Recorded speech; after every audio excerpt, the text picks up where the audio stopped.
The moment you open your mouth to explain yourself, you have already lost. Picture it.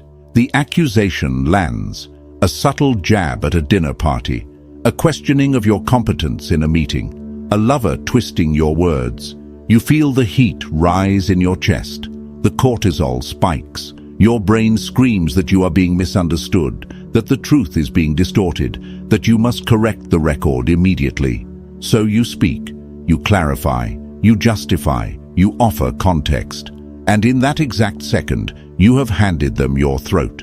Because the world does not judge you by the truth of your words. It judges you by the desperation of your delivery. The one who explains is the one who submits. The one who defends is the one who accepts the other person's authority to judge them. Niccolò Machiavelli, the master of power dynamics, understood a brutal truth that modern society has tried to breed out of you. He knew that power is not about being right. It is about who holds the frame. And the moment you defend yourself, you step into their frame. You become the defendant in their courtroom. But what if you didn't? What if, when the attack comes, you did the one thing that terrifies a manipulator more than anything else? Most people go through life as emotional puppets. They are pulled by the strings of other people's opinions. Someone frowns, they apologize. Someone accuses, they explain. They live in a constant state of reactive defense, trying to prove they are good, smart, or worthy. It is a miserable way to exist. It is a slow suffocation of the soul. But there is a different way, a way of moving through the world that is so detached, so sovereign, and so psychologically impenetrable that insults do not just bounce off you. They dissolve before they even touch you. This is not about being cold. It is not about being arrogant. It is about a fundamental shift in where you derive your reality. Today, we are going to dissect the psychology of the non-defense. We are going to look at why your biology betrays you in these moments, and how to override it with a strategy that Machiavelli would have whispered to a prince. I am going to show you how to flip the power dynamic instantly, how to make the attacker doubt their own sanity, how to use silence not as an absence of noise, but as a weapon of mass destruction against someone's ego. But be warned, this requires you to kill a part of yourself that you have been feeding since you were a child, the part of you that begs to be understood, the part of you that needs permission. If you can kill that need, you become dangerous. You become untouchable.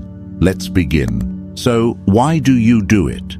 Why, when someone challenges you, is your first instinct to provide evidence of your innocence? It starts in childhood. Think back.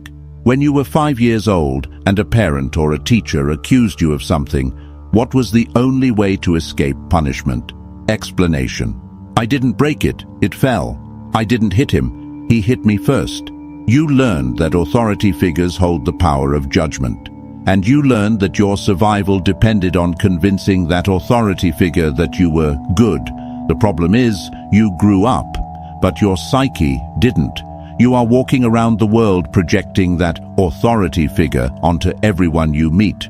Your boss, your partner, the stranger on the internet, even your enemies. When you defend yourself against someone, you are subconsciously saying, "You are the judge, I am the child. Please accept my plea so I can feel safe again." It reeks of weakness. And human beings, primal as we are, can smell that scent of submission from a mile away. Machiavelli wrote, "It is much safer to be feared than loved." Now translate that to modern social dynamics. It is much safer to be respected than understood. When you rush to defend, you are prioritizing being understood over being respected. You are saying, "Please get me. Please see my intent." But a king does not explain his decree to the peasant. A lion does not explain its hunt to the gazelle. The moment you start rambling, giving reasons, showing texts, bringing up past events to prove your point, you have signaled that your internal stability depends on their agreement. You have given them the key to your house. And once they have that key, they can trash the place whenever they want. This is the trap of the validating self. You believe that if you just explain it clearly enough, they will say, "Oh, I see now. You are right. I was wrong." How often does that actually happen? Almost never, because the attack was never about the facts. It was about the power. They didn't accuse you because they wanted the truth. They accused you to see if you would jump, and you jumped. The first step to becoming untouchable is to realize that the courtroom does not exist. There is no judge. There is no jury. There is only you and your perception of reality.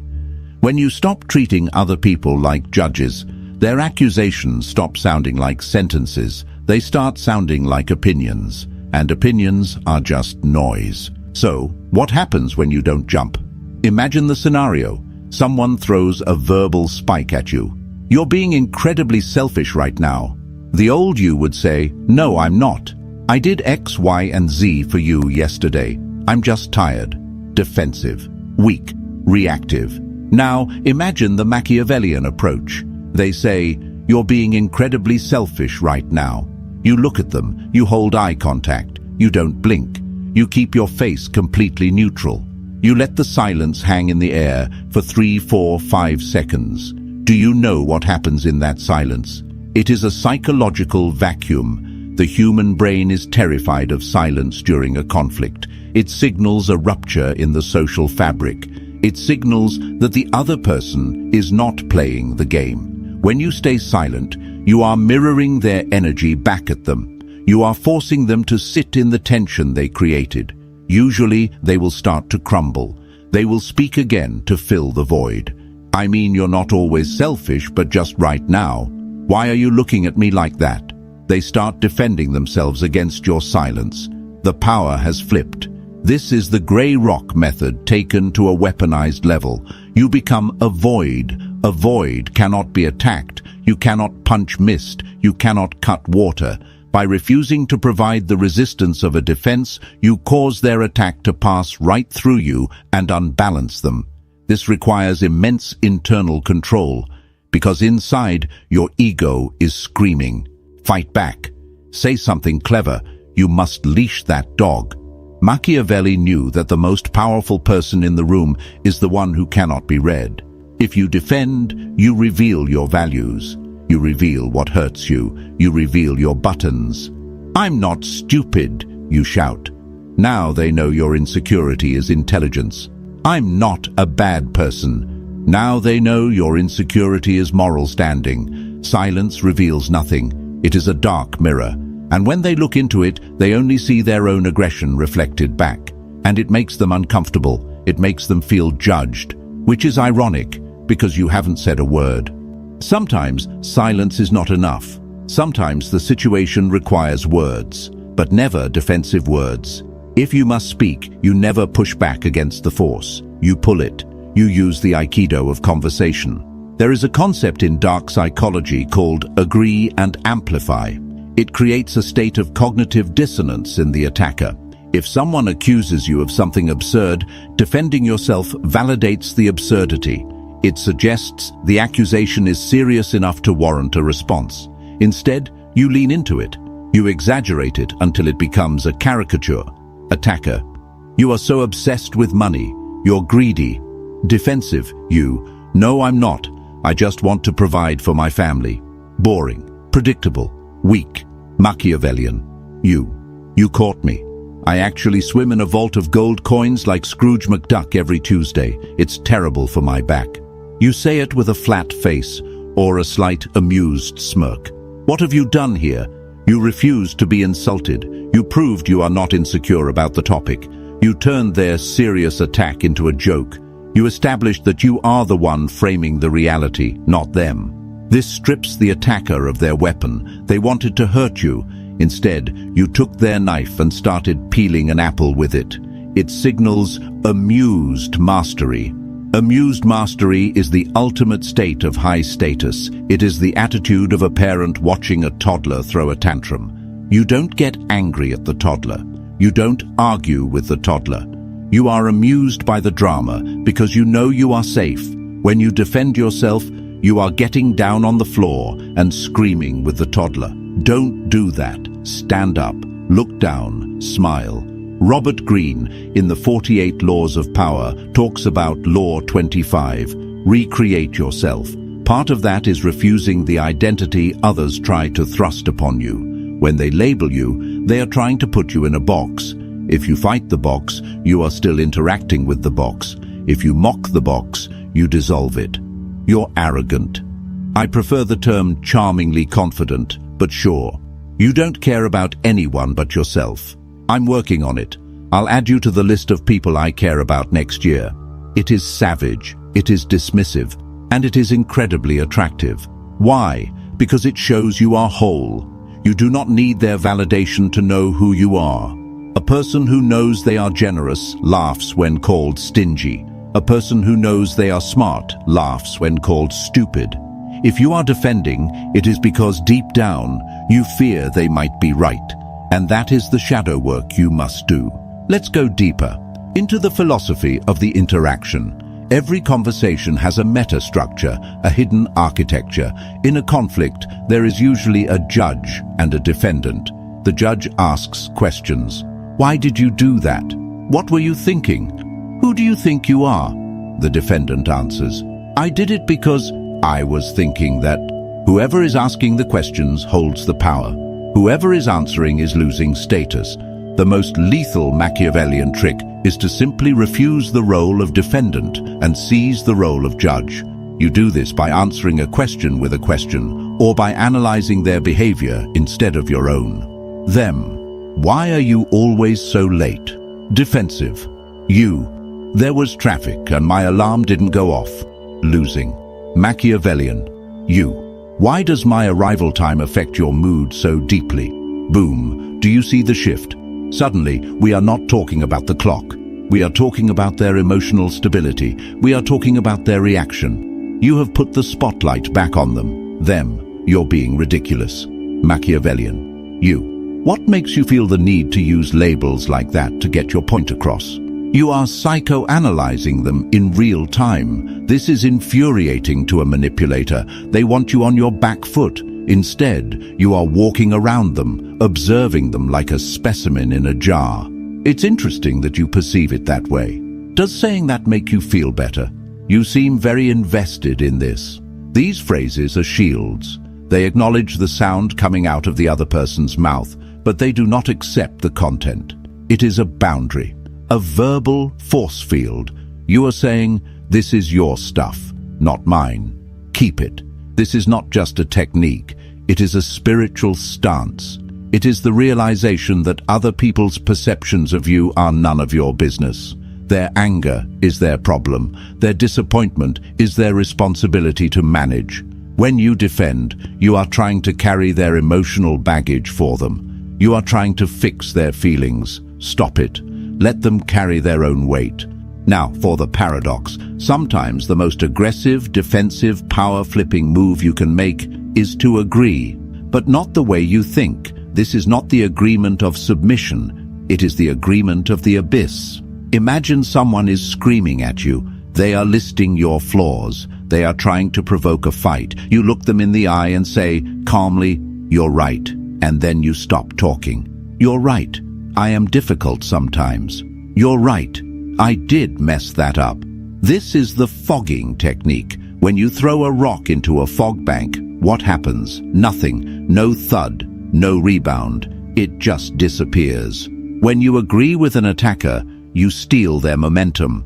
They are pushing against a door, expecting it to be locked. When you open the door, they fall on their face. They want a fight. They want resistance. Resistance validates their anger. Agreement neutralizes it. But here is the nuance. You must agree with the truth in their statement without accepting the shame they are trying to attach to it. There is a difference between admitting a mistake and accepting a character assassination. You messed up this report. You're incompetent. Defense. I'm not incompetent. The data was wrong. Power move. You're right. The report has errors. I'll fix it. Notice what was left out. You didn't address the incompetent part. You ignored the insult and addressed the fact. You took ownership of the action, but not the identity. This signals immense confidence. Only a person who is secure in their competence can admit a mistake so easily. Insecure people fight to the death to prove they didn't make a mistake. Secure people say, "Oops, my bad," and move on. Machiavelli would call this disarming the enemy. If you lay down your sword, they look foolish holding theirs. It takes the wind out of their sails. It makes them look hysterical, and you look grounded. And in the long run, history is written by the grounded. None of this works if it is just a tactic. If you are using these lines but your voice is shaking, or your eyes are darting around, or your energy is screaming, "Please like me," it will fail. Dark psychology is 20% words and 80% non-verbal frame. You have to build the internal architecture to support the silence. This brings us back to the shadow. Why does it hurt when they attack you? Because they are touching a wound that is already there. If I tell you, you have green skin, you won't get mad. You'll think I'm crazy. You won't defend yourself. You'll laugh. But if I tell you, you are a failure, and you defend yourself, it's because a part of you suspects I might be right. The ultimate defense is not a verbal technique. It is self-knowledge. It is looking into your own darkness, owning your own flaws, and accepting your own shadow.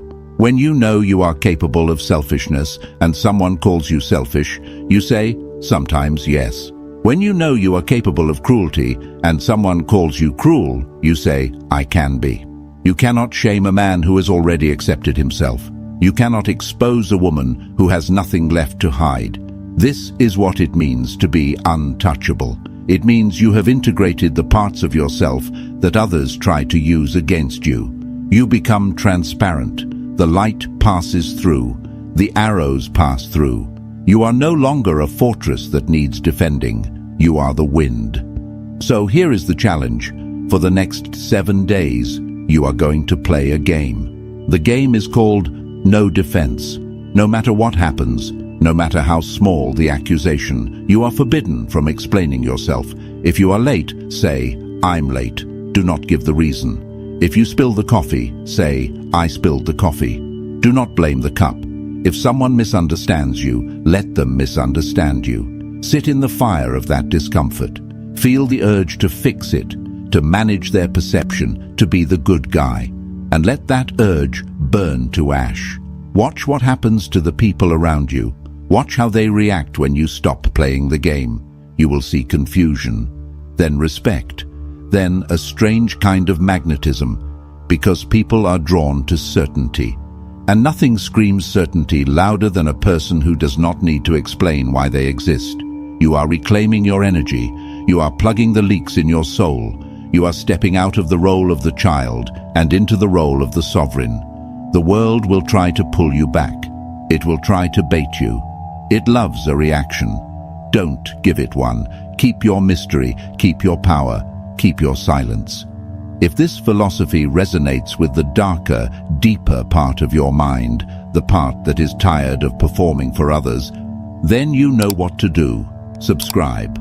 But not because I asked you to. Subscribe because you are done being a prey animal in a world of predators.